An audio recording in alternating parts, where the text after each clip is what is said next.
दोस्तों, आज हम इंग्लिश पेडागोजी का सिलेबस देखते हैं और उसके आगे लेक्चर शुरू कर देते हैं। कि जैसा कि सीटेट 2023 के सिलेबस के अकॉर्डिंग है, वही सारे टॉपिक्स यहाँ पे मैंने मेंशन कर दिए सीक्वेंस वाइज। तो आप एक बार सिलेबस मैच कर लीजिए और जो भी टॉपिक अगर आपको लगता है छूट रहा है तो मुझे कमेंट कीजिए, मैं उस पर वीडियो बनाऊंगा। अब ये सीरीज़ है, आपको कंटिन्यूस देखना है, पूरा कंप्लीट सीरीज देखोगे तो मैं गारंटी लेता हूँ कि भाई 15 में से आपके 14 कहीं नहीं गए, 15 में से 14 नंबर कहीं पे भी नहीं गए, इसकी गारंटी है।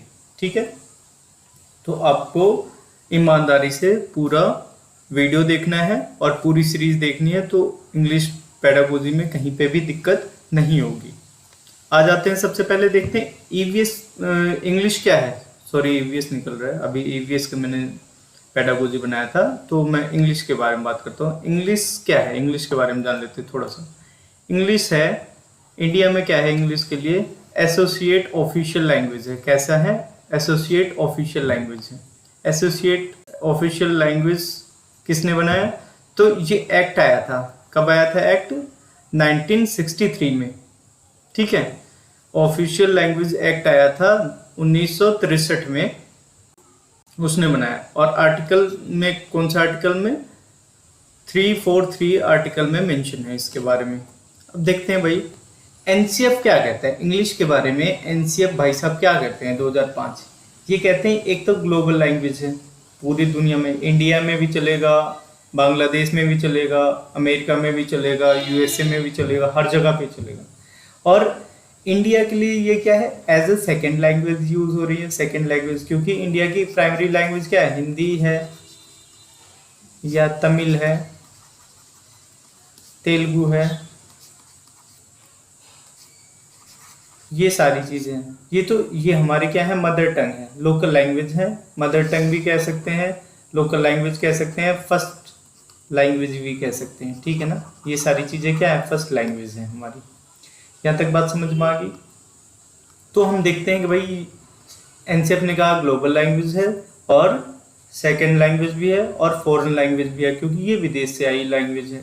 ठीक है, तो इंग्लिश के बारे में हम जान लेते हैं। बेसिक जानकारी हमने यहाँ से प्राप्त करी है, इस स्लाइड से हमने क्या जानकारी प्राप्त करी है कि इंग्लिश एक एसोसिएट ऑफिशियल लैंग्वेज है और इसको किसने बनाया था, एक एक्ट आया था ऑफिशियल लैंग्वेज एक्ट 1963 में, और कौन से आर्टिकल में है, 343। ठीक है, 343 एनसीएफ भाई साहब इसके बारे में क्या कहते हैं, ये सारी चीजें हमने देख ली। आगे बढ़ते हैं भाई। सबसे पहले जब लैंग्वेज टीचिंग की बात हो रही है, पेडागोजी की बात हो रही है, तो एक्विजिशन और लर्निंग क्या होता है। एक्विजिशन और लर्निंग, एक्विजिशन है लैंग्वेज के, एक्विजिशन क्या होता है, नेचुरल प्रोसेस होती है। जैसे अब एक हिंदी भाषी क्षेत्र में बच्चा है, जैसे इंडिया की बात कर रहे हैं, तो यहाँ पे हिंदी बच्चा ऑटोमेटिक सीख लेता है, नेचुरल प्रोसेस है, अपने आप सुनकर सीख लेता है। लेकिन अगर इंग्लिश की बात करेंगे तो वो क्या है, फोर्सफुल प्रोसेस है, क्योंकि उसको भाई ग्रामर की ज़रूरत पड़ेगी, ग्रामर सीखना पड़ेगा। ठीक है, तो इसलिए तो इसको हम क्या कहेंगे, लर्निंग कहेंगे। इस प्रोसेस को, इस वाले प्रोसेस को क्या कहेंगे, एक्विजिशन कहेंगे। ठीक है, जो नेचुरली हो जाता है एक्विजिशन, और जो फोर्सफुली होता है उसको लर्निंग कहेंगे।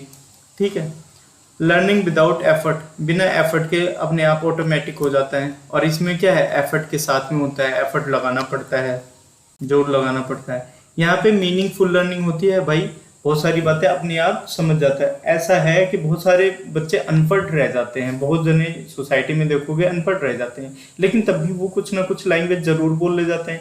उसके पीछे रीजन क्या है, उसके पीछे रीजन यही है कि वो नेचुरल प्रोसेस से सीखे हैं। लैंग्वेज को उन्होंने क्या है, एक्विजिशन करा है, एक्वायर करा है। ठीक है, और लर्निंग क्या है, ज्यादातर रूट मेथड पे है। जैसे अब मुझे पढ़ना है तो subject plus verb plus object, ये हमें मेथड लर्न करना पड़ेगा। लेकिन क्या हम यहाँ पे लर्न करते हैं, नहीं लर्न करते। एक्विजिशन में बिल्कुल भी लर्न नहीं करते।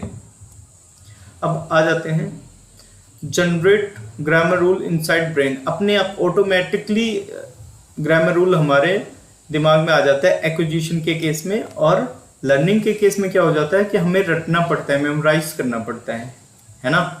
और ये इनफॉर्मल लर्निंग है, ये घर पे ही बैठ के हो सकती है कि किसी चीज़ की ज़रूरत नहीं है, कोई अध्यापक की ज़रूरत नहीं है, बस सोसाइटी अपने आप सिखा देती है ये सारी चीज़ें। और ये क्या है, फॉर्मल एक प्रॉपर एनवायरनमेंट बनाना पड़ता है, अच्छे से स्कूल में जाके सारी चीज़ एक इंस्टीट्यूशन में, एकेडमी में जाके सीखना पड़ता है ये सारी चीज़ें, तो इसलिए फॉर्मल लर्निंग में आ जाता है लैंग्वेज लर्निंग। ठीक है, और ये इंडक्टिव मेथड है। पहले एग्जाम्पल दे देते हैं, एग्जाम्पल से रूल तक जाते हैं। एग्जाम्पल इंडक्टिव मेथड मैंने बहुत सारे पेडागोजी के चैप्टर में बता रखा है। जैसे मैंने मैथ्स पेडागोजी की सीरीज स्टार्ट करी थी, मैंने ईवीएस की सीरीज स्टार्ट करी, हिंदी की सीरीज स्टार्ट करी, तो इन सब में मैंने बता रखा है आपको।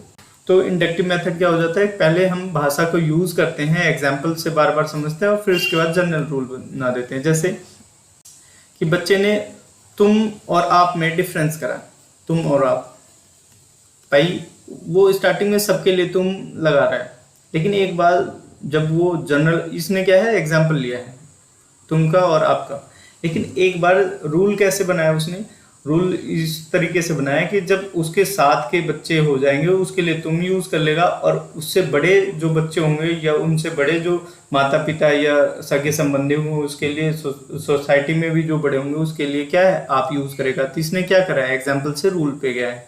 ठीक है, यहाँ तक बात समझ में आ गई? वेट अ मिनट, इरेज कर लो नाउ। अब देखो भाई अगले वाले में क्या है, ये रूल बताना पड़ता है और फिर उसके बाद एग्जाम्पल पे जाते हैं। ठीक है, डिडक्टिव मेथड होता है लर्निंग वाले में। अब आ जाते हैं इंटरेक्टिव एनवायरनमेंट होता है। इंटरेक्टिव एनवायरनमेंट बच्चा अपने आप सीख जाता है, क्योंकि ये घर में ही हो रहा है, बच्चा लैंग्वेज सीख रहा है, हिंदी सीख रहा है। हिंदी सीखने में क्या है, उसको बहुत ज़्यादा एनर्जी लगाने की जरूरत नहीं है, धीरे धीरे वो सीख रहा है और अपने आप आ जाएगा। इसमें प्रेशराइज्ड लर्निंग एनवायरनमेंट होता है, इसमें प्रेशर होता है बच्चे को स्पीक करने के लिए। जैसे इंग्लिश के बारे में, यहाँ पे इंग्लिश फॉरेन लैंग्वेज ले लो, इंग्लिश में लेता हूँ, यहाँ पे हिंदी इंडिया के लिए।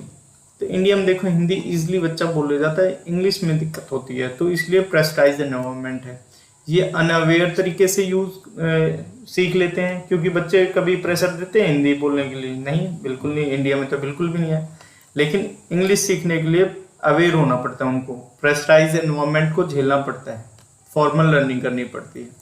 ठीक है, सबकॉन्शियस लर्निंग होती है, पता भी नहीं चलता और सीख भी जाते हैं। और इसमें क्या है कि भाई पता भी चलता रहता है, आज नाउन के बाद में प्रोनाउन सीखा है, एडजेक्टिव, एडवर्ब, प्रेपोजिशन, कंजंक्शन, ये सारी चीज़ें।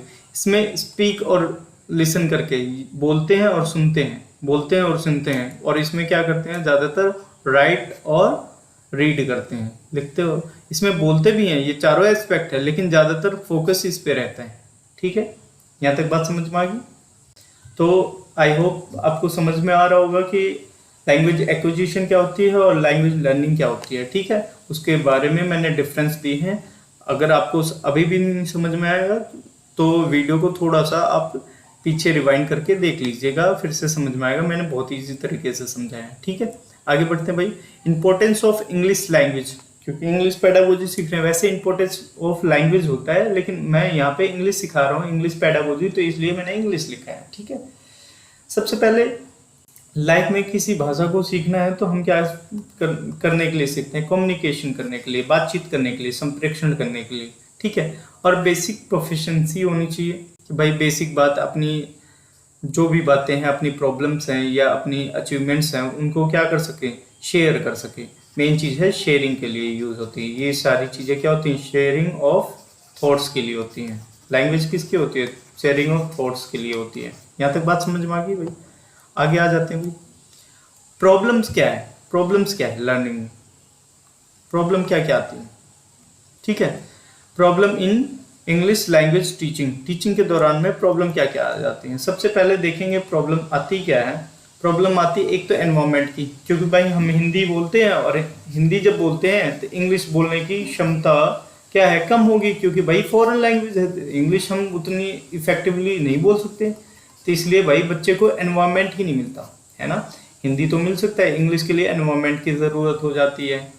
और फिर उसके बाद अगर एनवायरनमेंट के साथ साथ में टीचर्स की प्रोफिशिएंसी भी दिक्कत आती है। कुछ टीचर ऐसे हैं कि भाई वो हिंदी मीडियम को ही प्रेफर करते हैं, वो इंग्लिश में उतना बढ़िया नहीं एनवायरनमेंट क्रिएट कर पाते हैं, तो वो टीचर की प्रोफिशिएंसी भी है और टीचर की ट्रेनिंग भी है।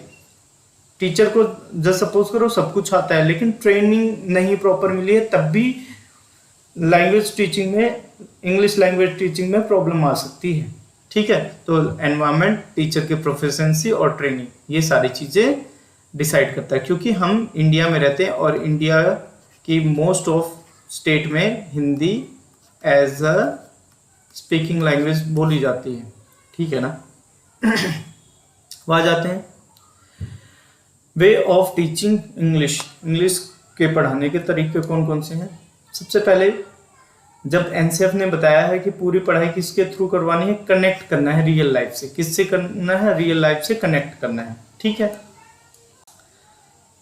चाइल्ड के एक्सपीरियंस को इम्पोर्टेंस देना है कि भाई अगर कोई बच्चा बताना चाह रहा है कि अपने एक्सपीरियंस के बारे में, तो टीचर्स को क्या करने देना चाहिए? Let him speak, let him speak, let him her speak. अगर हम उसको स्पीक करने देंगे, बोलने देंगे, तो वो क्या होगा? उसके अंदर से डर खत्म होगा, फियर खत्म होगा, फियर ऑफ लर्निंग खत्म हो जाएगी। और वो कैसे होगा? अपने एक्सपीरियंस शेयर कर रहा है तो उसको इम्पोर्टेंस दे रहे हो, तो बच्चा समझेगा कि मेरी बातों को सुना जा रहा है। ठीक है, इससे डेमोक्रेटिक एनवायरनमेंट क्रिएट होगा। Classroom must be child centre. Child centre होगा कि मतलब टीचर्स को हमेशा चाइल्ड को मेन मान के चलना है, उसके अकॉर्डिंग क्लास को रन करवानी है। ठीक है, तो आगे बढ़ते हैं भाई। Language across curriculum. लैंग्वेज कौन सी हम सीख रहे हैं? इंग्लिश सीख रहे हैं। करिकुलम के बारे में, across curriculum. Language is anywhere, अब एवरीवेयर। Language is everywhere. जैसे अब मैं बता देता हूँ, ईवीएस पढ़ रहे हैं, ईवीएस में भी लैंग्वेज है। मैथ्स पढ़ रहे हैं, उसमें भी लैंग्वेज है। इंग्लिश तो पढ़ ही रहे हैं, ठीक है। एसएसटी पढ़ रहे हैं, उसमें भी लैंग्वेज है। साइंस पढ़ रहे हैं, उसमें भी लैंग्वेज है। यस या नो? कोई भी चीज़ हम पढ़ रहे हैं, कोई भी स्टडी कर रहे हैं, उसमें लैंग्वेज है, कहीं ना कहीं है। तो इसका मतलब क्या है? लैंग्वेज एवरीवेयर, लैंग्वेज हर जगह है। ठीक है। Break subjects boundary. जैसे अब क्या है, अब हमें लैंग्वेज पढ़ाना तो स्पेशली थोड़ी ना है कि हम इंग्लिश में ही, इंग्लिश के पीरियड में इंग्लिश ही पढ़ाया जाए या इंग्लिश के टाइम में ही लैंग्वेज पढ़ाया जाए। आप ईवीएस के दौरान में भी लैंग्वेज को समझा सकते हैं। मैथ्स के दौरान में लैंग्वेज को भी अच्छे तरीके से इम्प्रूव किया जा सकता है। एसएसटी साइंस के दौरान में भी लैंग्वेज को इम्प्रूव किया जा सकता है। इसलिए कह रहा है कि ब्रेक सब्जेक्ट बाउंड्री, बाउंड्री तोड़ देनी है। ऐसा नहीं है कि सब्जेक्ट हम जो सब्जेक्ट है उसी को पढ़ाना है, मिक्स करके भी पढ़ा सकते हैं। इसी मिक्स करने की टेक्निक को क्या कहते हैं? इंटरडिसिप्लिनरी।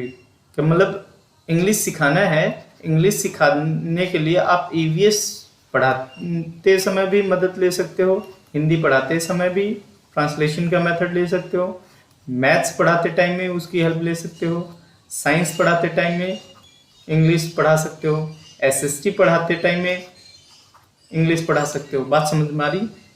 आगे आ जाते हैं भाई।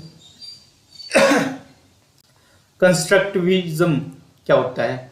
कि भाई किसी चीज को कंस्ट्रक्ट करना। बच्चे क्या करते हैं? लर्नर, लर्नर मतलब स्टूडेंट। लर्नर्स कंस्ट्रक्ट या मेक, अपनी लैंग्वेज नॉलेज को खुद करते हैं, खुद बनाते हैं, अपने ज्ञान को खुद सृजन करते हैं बच्चे। ठीक है, अपनी जो नॉलेज है उसको खुद बनाते हैं, खुद कंस्ट्रक्ट करते हैं। कौन? लर्नर्स। लर्नर्स मतलब स्टूडेंट। ठीक है। थ्रू डिस्कवरी और इंक्वायरी। भाई बच्चे, आपने देखा होगा कि बच्चे बहुत ज़्यादा पूछते हैं कि ये ऐसा क्यों है, वो ऐसा क्यों है, क्यों, कैसे, क्या, ये सारे प्रश्न बच्चों के जबान पे हमेशा देखते होंगे। तो वो क्या कर रहे हैं? एक तरीके से इंक्वायरी के माध्यम से अपने नॉलेज को कंस्ट्रक्ट करने की कोशिश कर रहे हैं, बहुत सारी चीज़ें खोज के माध्यम से। जैसे इंटरनेट पे सॉन्ग सुनना या स्पीकिंग न्यूज चल रही है, उससे भी। तो अपनी लैंग्वेज से क्या, उससे क्या कर रहे हैं? अपनी लैंग्वेज को कंस्ट्रक्ट कर रहे हैं, वोकैबुलरी बढ़ा रहे हैं एक तरीके से।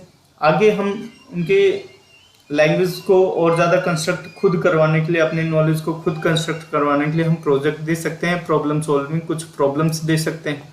ठीक है। It may be noise management issue.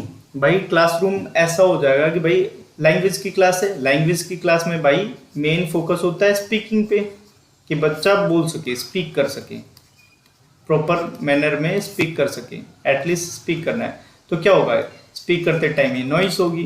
तो भाई टीचर्स को क्या टीचर्स जो भी होंगे उनको क्या आना चाहिए, नॉइज मैनेजमेंट करना आना चाहिए। इस बहुत सारे टीचर क्या हो जाते हैं कि नॉइज से इरिटेट हो जाते हैं, उसको क्या कहते हैं, बहुत बड़ी प्रॉब्लम मानते हैं। बट ये बहुत गलत है, उनको प्रॉब्लम नहीं मानना है, उनको क्या है, एक रिसोर्स के रूप में मानना है। ठीक है, मल्टीलैंग्वेज कि भाई इंडिया है, इसमें अलग अलग तरीके की भाषा है, इंडिया में अलग अलग तरीके की भाषा है। ठीक है, कोई बच्चा नेपाली बोल रहा है, कोई पाकिस्तानी बोल रहा है, मतलब कोई हिंदी बोल रहा है, कोई तमिल बोल रहा है, कोई तेलुगु बोल रहा है, तो अलग अलग डिफरेंट एरियाज के बच्चे हैं। तो अब हम उसके लिए क्या करें, उसके लिए भाई हमें इसको क्या मानना है, एक रिसोर्स मानना है, नॉट अ चैलेंज नहीं मानना है, रिसोर्स मानना है। अब इसके बाद मदर टंग का यूज करने दो बच्चे को क्या करना है, प्राइमरी लेवल पे मदर टंग का यूज करने दो। प्राइमरी एजुकेशन जो है उसकी वो मदर टंग में होनी चाहिए, NEP 2020 भी कह रहा है ऐसा। ठीक है ना। नेचुरल एनवायरनमेंट होना चाहिए बच्चे। नेचुरल एनवायरनमेंट कब होगा, जब बच्चा क्या करेगा, मदर टंग की यूज करेगा, मदर टंग मतलब मातृभाषा का प्रयोग करेगा प्राइमरी लेवल पे। फिर उसके बाद आगे भी जाके अगर मदर टंग में करता है तो क्या है, एनवायरनमेंट कैसा रहेगा, नेचुरल रहेगा, प्राकृतिक एनवायरनमेंट रहेगी, कोई आर्टिफिशियल नहीं रहेगा। फिर उसके बाद कोई फियर नहीं होगा बच्चे को, कोई डर नहीं होगा। जब वो नेचुरल अपने मदर टंग में बोल रहा है तो अपनी बातों को कह सकता है, तो कोई डर नहीं है। इजी टू स्पीक होगा, बच्चे अपनी बात जल्दी से टीचर तक पहुंचा सकते हैं, अपनी प्रॉब्लम्स पहुंचा सकते हैं। तो टीचर क्या कर पाएगा, उसकी प्रॉब्लम को सॉल्व करके अपने टीचिंग स्टाइल बदल सकता है, एक्सपीरियंस हो सकता है। ठीक है, और इससे क्या होगा, जब अपनी मदर टंग बोलेंगे तो उन्हें, उनके अंदर, बच्चों के अंदर कॉन्फिडेंस गेन होगा। ठीक है ना, बच्चों के अंदर कॉन्फिडेंस गेन होगा। और फिर उसके बाद बच्चे को क्या करना चाहिए, लेट्स स्टूडेंट स्पीक, लर्नर्स को स्पीक करने देना चाहिए, बोलने देना चाहिए। ठीक है, अब आ जाते हैं nature of language. Nature of language क्या है, लैंग्वेज की प्रकृति क्या है। तो मैंने सबसे पहले बताया कि भाई मीडियम ऑफ कम्युनिकेशन है, लैंग्वेज एज अ क्या है, मीडियम ऑफ कम्युनिकेशन है। ठीक है, कोई भी लैंग्वेज हो सकती है, हिंदी, इंग्लिश, मराठी, गुजराती, ठीक है, जर्मन, रशियन, कुछ भी हो सकता है। ठीक है, और ये किससे रिलेटेड है, थॉट से, विचारों से रिलेटेड है। ठीक है, थिंकिंग प्रोसेस से रिलेटेड है। It is acquired through imitation क्या होता है, इमिटेशन मतलब नकल करके। बच्चे क्या कैसे सीखते हैं, स्टार्टिंग में आपने लैंग्वेज कैसे सीखी है, इमिटेशन करके, नकल करके। जैसे बोला पापा, मम्मी, चाचा, ऐसे सुन सुन के बोलना शुरू करा है हमने, तो हमने क्या करा, इमिटेट करके, नकल करके करा। ठीक है, अब इसके बाद ये एक्वायर्ड है, ये सीखी जाती है, एक्वायर्ड की जाती है, ना कि ये जन्मजात होती है। ठीक है, और ये हमेशा क्या है, डायनेमिक है। डायनेमिक मतलब चेंजेबल है। क्या है, चेंजेबल है। लैंग्वेज सीखना क्या है, हमेशा चेंजेबल है। अब पहले तरीका क्या होता था कि भाई कोई बड़ा बोलता था तब सीखते थे, अब तो भाई सीखने के लिए बहुत सारी चीज़ें हैं, जैसे कुकू FM हो गया, ये पॉकेट FM हो गया, ये क्या हो गई, इनका तो मैं नाम ले रहा हूँ आपको एज ए समझाने के लिए। न्यूज चैनल वगैरह हो गए, तो इससे क्या बच्चा सुनता है, सुनने के बाद में प्रोनाउंसिएशन भी करने की कोशिश करता है। तो ये हमेशा टेक्निक चेंज होती रहती है। ठीक है, और धीरे धीरे बदलाव होता रहता है। और क्या कहते हैं कि भाई ये चेंज कैसे होता है कि जोग्राफिकल एरियाज के थ्रू चेंज होता रहता है। कहते हैं कि हर 10-15 किलोमीटर, 20 किलोमीटर बाद लैंग्वेज में थोड़ा परिवर्तन आना शुरू हो जाता है। वो क्यों होता है, क्योंकि भाई इंडिविजुअल डिफरेंसेस भी है, और मेन चीज है ज्योग्राफिकल एरियाज हो जाती हैं। ठीक है ना। और हर लैंग्वेज के डिफरेंट स्ट्रक्चर होते हैं। जैसे अब स्ट्रक्चर में बता देता हूँ, हिंदी का क्या स्ट्रक्चर है, पहले सब्जेक्ट लेंगे, फिर उसके बाद ऑब्जेक्ट लेंगे, फिर उसके बाद वर्ब लेते हैं। लेकिन इंग्लिश में ऐसा नहीं है। इंग्लिश में पहले सब्जेक्ट, वर्ब और ऑब्जेक्ट, ऐसा है ना। आपने देखा होगा, आप टीचर बनने जा रहे हो तो आपको पता ही होगा। आगे आ जाते हैं भाई, principle of teaching language. Language teaching के लिए क्या क्या सिद्धांत हैं? सबसे पहले क्रिएट इंटरेस्ट, बच्चे का इंटरेस्ट डेवलप कर सको, उसकी रुचि लैंग्वेज सीखने में आपको बनाना है। एज ए टीचर आपको रियल लाइफ से बच्चे को कनेक्ट करवाना है, ये जो लैंग्वेज है रियल लाइफ से कनेक्ट करवाना है। अब जैसे आप हिंदी मीडियम के बच्चे को पढ़ा, हिंदी मीडियम इंग्लिश मीडियम कुछ नहीं है, आप जैसे प्राइमरी क्लास के बच्चों को पढ़ा रहे हो और भारत में हिंदी बोला जाता है, पापा को इंग्लिश में आप कैसे करवा सकते हैं? फादर। तो आपने क्या करा, पापा वो डेली बोलता है हिंदी में, लेकिन उसको आपने एक नया शब्द दिया है तो उसने फादर बोलना शुरू करा, और फादर से क्या हो गया कि उसकी लैंग्वेज रियल लाइफ से रिलेट हो रही है। हिंदी और इंग्लिश अपने आप, जैसे आपको मॉम बताना है, मम्मी मम्मी, तो बच्चे को मॉम या मदर सिखाओ, तो उससे क्या हो जाता है कि उसकी एक्विजिशन और ज़्यादा हो रही है, अपने आप सीख रहे हैं नेचुरल वे से, और रियल लाइफ से कनेक्ट कर पा रहे हैं। किससे कनेक्ट कर पा रहे हैं? रियल लाइफ से। और जब रियल लाइफ से कनेक्ट करेंगे तो क्या करेगा, उनका इंटरेस्ट बढ़ जाएगा, अपने आप उनका इंटरेस्ट बढ़ जाएगा। बात आते हैं आगे भाई, इसमें क्या कह रहा है? Providing rich environment, providing rich environment, language rich environment. कैसा होना चाहिए? लैंग्वेज रिच एनवायरमेंट होना चाहिए। कैसा एनवायरमेंट होना चाहिए? लैंग्वेज रिच एनवायरमेंट होना चाहिए। ऐसा नहीं है कि अब बच्चे इंग्लिश स्कूल में ही बोल रहे हैं, घर पे नहीं बोल रहे हैं। रीज़न क्या हो जाता है कि एनवायरमेंट का बहुत बड़ा रोल हो जाता है किसी भी लैंग्वेज को सीखने के लिए। हिंदी सीखने के लिए क्या है कि भाई हिंदी सीख रहा है, चाचा भी बोल रहा है, ताऊ भी बोल रहा है ना, और फिर उसके बाद स्कूल में बच्चे बोल रहे हैं, टीचर्स उसी लैंग्वेज को यूज़ कर रहे हैं, सोसाइटी पूरी लैंग्वेज को यूज़ कर रही है, तो हिंदी आराम से सीख गए। ऐसे इंग्लिश के लिए भी एनवायरनमेंट की बहुत ज़्यादा आवश्यकता होती है। आगे आ जाते हैं, प्रमोट इंटरेक्शन। इंटरेक्शन मतलब एक दूसरे से बातचीत करना, कई जनों से मिलना, ठीक है, कई व्यक्ति से बातचीत करना, इंटरेक्ट करना, और उससे क्या हो जाता है, बच्चे का थिंकिंग प्रोसेस डेवलप होती है, और थिंकिंग प्रोसेस के साथ साथ में लैंग्वेज भी डेवलप होने लग जाते हैं। ठीक है, आगे आ जाते हैं, लेट मी रेज। तो बच्चे को क्या देना चाहिए? अपॉर्चुनिटी देना चाहिए, मौका देना चाहिए स्पीक, लैंग्वेज को स्पीक करने के लिए, बोलने के लिए। और उसके लिए क्या है कि भाई उसको रियल लाइफ से कनेक्ट कराओ, और रियल लाइफ से कनेक्ट कराओगे तो इंटरेस्ट बनेगा, इंटरेस्ट बनेगा तो लैंग्वेज रिच एनवायरनमेंट होगा, और इंटरेक्शन से सीख जाएंगे बच्चे। ठीक है, अब लैंग्वेज के बारे में, लैंग्वेज के लिए सब बहुत ज़्यादा रिसर्च कर रखे हैं किसने? नोम चॉम्स्की ने। देख लीजिएगा कि इनकी पिक्चर कैसी है, फोटो है इनकी, मैंने लगा रखी है। ठीक है, तो देखिए भाई, नोम चॉम्स्की क्या कहते हैं, उनके विचार क्या हैं कि एक लैड नाम की चीज़ होती है, लैंग्वेज एक्विजिशन डिवाइस। बच्चे के मस्तिष्क में, हर इंसान के मस्तिष्क में क्या है? Language acquisition device. उन्होंने उस शब्द का क्या नाम दिया? लैड नाम दिया। ठीक है, ये क्या कहते हैं कि humans have इनेट capacity, language acquire करने की इनेट कैपेसिटी किसके अंदर है? ओनली ह्यूमंस को है। ठीक है, जानवरों के अंदर नहीं है। इन्होंने जानवरों की भाषा को नहीं समझा, इसलिए ह्यूमंस पे ही रिसर्च करी है। ठीक है, ये लैंग्वेज के ऊपर बहुत ज़्यादा रिसर्च करके बैठे हैं। ठीक है, एफर्टलेसली लैंग्वेज लर्निंग हो सकती है, बशर्ते उनके लिए क्या है, वो लैड होता है हर बच्चे के अंदर, हर इंसान के अंदर लैड होता है। जनरेट ग्रामर रूल हो जाता है, जिस एनवायरनमेंट में बच्चा है, जिस जोग्राफिकल एरियाज में है, जिस क्षेत्र में पैदा हुआ है, उस क्षेत्र के ग्रामर को अपने आप जनरेट कर लेता है। ठीक है, और वो सारी चीज़ें क्या होती हैं? लैड में होती हैं, लैंग्वेज एक्विजिशन डिवाइस में होती है। और ये कहाँ पे पाए जाते हैं? ह्यूमन ब्रेन में।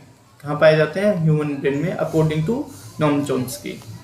ठीक है, और वीकन होता जाता है, कमज़ोर हो जाता है एक टाइम बाद, ये लैंग्वेज एक्विजिशन डिवाइस कमज़ोर हो जाता है एक एज के बाद में। स्टार्टिंग में टीनेजर में, जब बच्चा छोटा रहता है, यंग एज में रहता है, तब बहुत ज़्यादा लैंग्वेज डेवलप हो सकती है, और एल्डर में कम लैंग्वेज सीखने की टेंडेंसी होती है, क्योंकि एज के साथ में वो वीक हो जाता है। क्या हो जाता है? वीक हो जाता है। ठीक है, धन्यवाद।